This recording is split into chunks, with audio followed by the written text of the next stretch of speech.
Colossus 13 is a very strange Colossus, and possibly one of the best boss encounters in the game. First, let's note that we're actually entering into a place of really saturated light. Light covers this land, but a lot of times when we've approached areas where Colossi are, we have to move through shadow. We had to move through a forest to get here. I cut that part out, but once we get to the place where the Colossus is, it's bright and very diffused.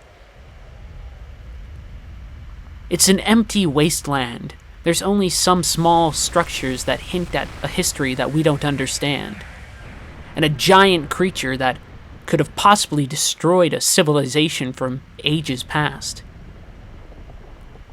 This is Phalanx. Phalanx is absolutely gorgeous to look at, and if you ever want to consider a game from just the visual standpoint and how animations work, I think this is really, really beautiful. Of course, games are more than just the animations. It's how we interact with them, it's the music that plays, it's all things at once. But really, if we stop, and if we find a way to look up and watch Phalanx in the air, it's almost hypnotizing. Phalanx is a phrase that most of us should know, the famed military maneuver of the Spartans and other military forces from ancient Greece. It's also where we get the term phalange from, which, bones and all those other things. That doesn't really have a lot of significance here, but as always, we like going over the etymology of the various Colossi names. This is the last encounter with the Colossi where we're going to have to use Agro. The game's been building a very strong connection between Agro and Wander towards the end, and there's good cause for that. What I do like about the fact that we've had to use Agro so much is that physically it changes how we approach controlling ourselves in space. Normally you can just move around with the D-pad. And oh no, the battery's getting a bit low, we'll have to be careful about that. Normally you just move about with the D-pad. Here you have to hit X to sort of keep your pace. You need to turn and manage your camera. When I'm aiming, I actually can't control my direction at all. Movement on Agro is very different. And if you think about the way I have to actually push the X button many times in order to move faster and faster, I'm actually sort of moving my body with the rhythm of the horse. Not in a very large way, but in a way that still is worth us noting if we're trying to take in all the different parts of the game. So I've attacked Phalanx. Still, Phalanx is interesting because no matter what you do, Phalanx never directly attacks you. There's nothing I can do here that will make it sort of attack me with energy or chase me. All I have to do is sort of attack it myself and then get alongside and jump on. The jump is probably the trickiest part, even though we're going a little slow here. The pace of Phalanx can change a little bit, and there's a lot of sand that gets kicked up. Also, jumping off of Agro just is a little tricky. You want to find an angle that isn't too crazy. Something like that should do it, even though it's hard for me to see with all of the dust. Phalanx is absolutely massive. It's one of the other Colossi that has 3 major sigils. At least I believe it has 3. It's strange that most of the Colossi that have a lot of major sigils are actually also the ones that are the most passive. Avion had 3 sigils and only attacked us when we attacked it. Phalanx never actively attacks us at all. Navigating Phalanx is really a joy. You have to do a lot of running around on its back, and you have to cling to it, and it's possibly one of the most enjoyable fights. Fighting a creature in the air in this game is just really, really interesting. Also, by the way, you should keep track of the amount of times I've said interesting up until this point. If you go back and count them all and take a shot for each, by the time you get back to this video, you're probably going to be dead. Still, interesting is the proper word for it. It captivates you. It keeps your interest. There's something going on here, something grander than you, not just in physical terms, but in all sorts of other meanings. And as always, the choreography of this battle is really beautiful. And the fact that Phalanx is this large, wonderful, interesting thing that we have to end up killing, well, it's sort of sad. We've talked about how we're moving through this game and killing creatures is a disappointment. I almost had the kill there, but this is actually going to end up being a 2-cycle series. Hopefully, I won't have my controller run out of a battery. It's insane that showed up during this. If we want to talk about ludic pressure, that's not really ludic pressure. That's sort of another strange pressure that's caused by real-world things, the game system or whatever. There's probably a term for that. Outside pressure exerted on the player by the system itself as opposed to the game.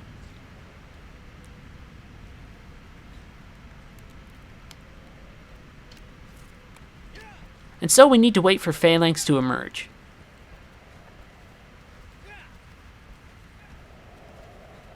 And no joke, because of the battery problem, waiting for Phalanx to emerge takes on a whole different tension. I'm going to have to sit back and think about what this might mean. Not in terms of this game, but just in terms of games in general. I've never really encountered an experience like this before, and it's sort of fortuitous that it's happening while I'm recording this playthrough. So there's Phalanx. Once again, absolutely beautiful.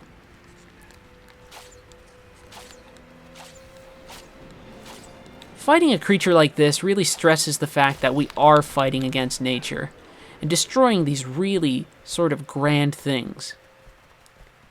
The lack of time we've had with humanoid colossi in this section of the game really is left to, it's supposed to make us contemplate what's going on, or at least that's what I think. We're going to encounter more humanoid colossi very soon, but for now, we just need to sit back, look at the grandeur of the creatures that we're encountering, and really hope that it makes us think about what's going on. And once again, we'll hopefully hop onto Phalanx easily. I say that, but really, jumping off of Agro is its own journey entirely. Your momentum is all sorts of crazy. You can see it right there. I thought I had some pace right there, and I didn't. I think I might be on this wing, though. Unfortunately not.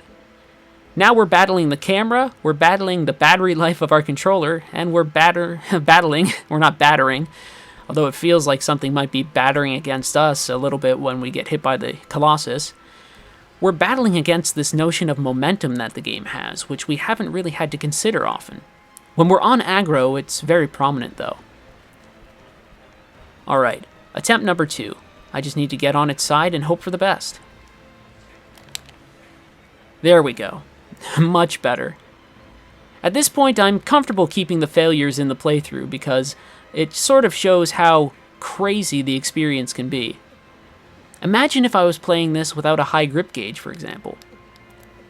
Even now, I'm having trouble really moving. I have to wait until it pulls up its wing, and then I can sort of swing up. It's all very dramatic.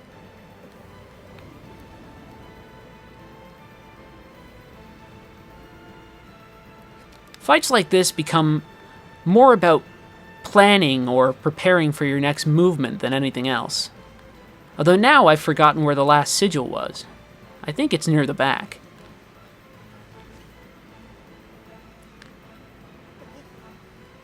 To be honest, I'm just sitting here enjoying the experience. It's really something special. Of course, now I can't find the sigil, which is a huge, huge problem.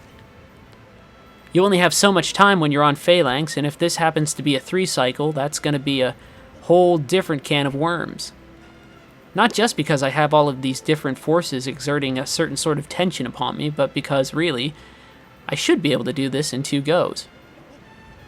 Luckily, running alongside Phalanx isn't that difficult.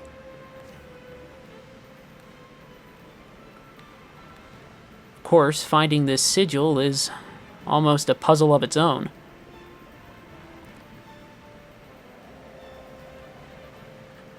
I have to be honest, I'm a little worried here. But we'll keep moving along the space. Like I said, I have no problem showing you off any of the certain failures or shortcomings I'm having in this section.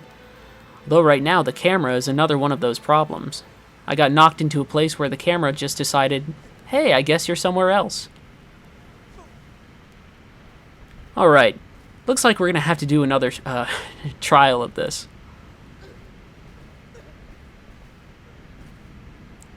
And we see that although Phalanx never deliberately attacks us, it still can damage us.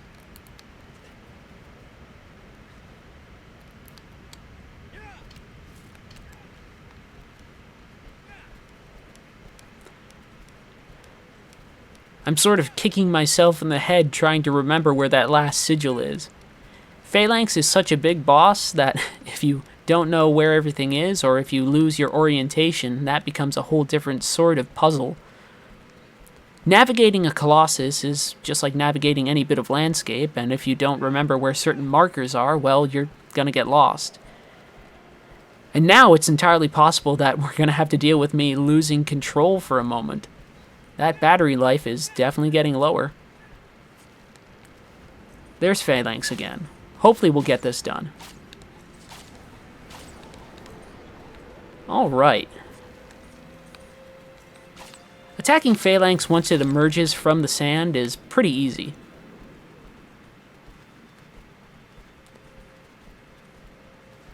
The only real issues are finding the sigils and making sure that you jump on without missing your target. After a while of playing with Agro, like we've had to do with Dirge, for example, you understand how to control Agro very well. That sort of relationship where you're forced to use this tool or communicate with this character really lets you attain a certain degree of control or mastery. And there's something very appealing about that, I think. Here it's coming straight at us, so we're probably going to have to change our direction. We're going to get there, though. I also don't mind showing you some of this failed action because, really, I could sit and look at Phalanx all day. The design is absolutely imaginative. But here we go. A nice easy jump. And it's right at the front, which means that we can just go right down the spine and figure out what the heck we missed. We just have to be a little careful. Alright, here we go.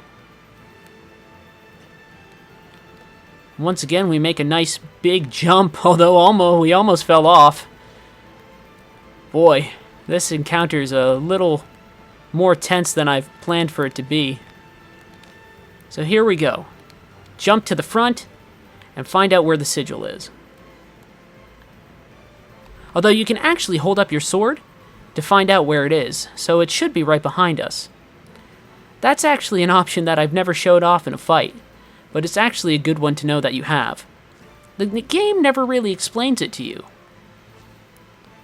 But this should be where the sigil is, then.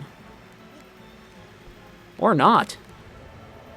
Sword, are you lying to me? Oh, there's one more thing at the far back. Alright. Hopefully we can get there in time.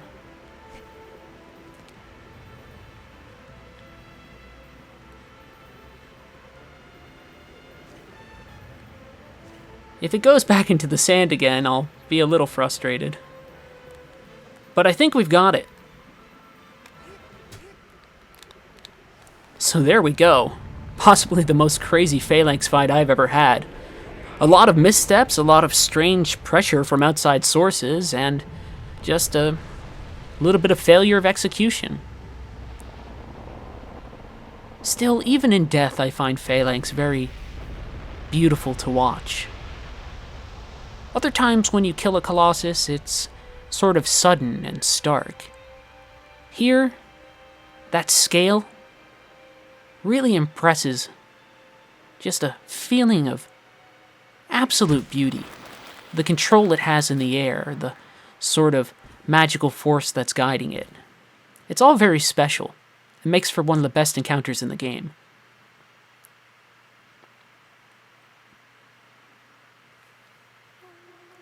I'm still confused about what I might want to call what just happened there. That definitely wasn't ludic pressure. It wasn't coming from gameplay mechanics. It came from the fact that the battery in my damn controller was low. If you guys have names, let me know.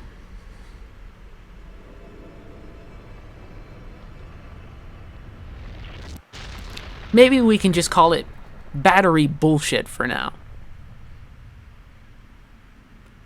Still, that was the 13th Colossus. We're going to head up to 14 and 15, and then leave a little bit of a gap between the time we head off to fight the 16th Colossus and end the game.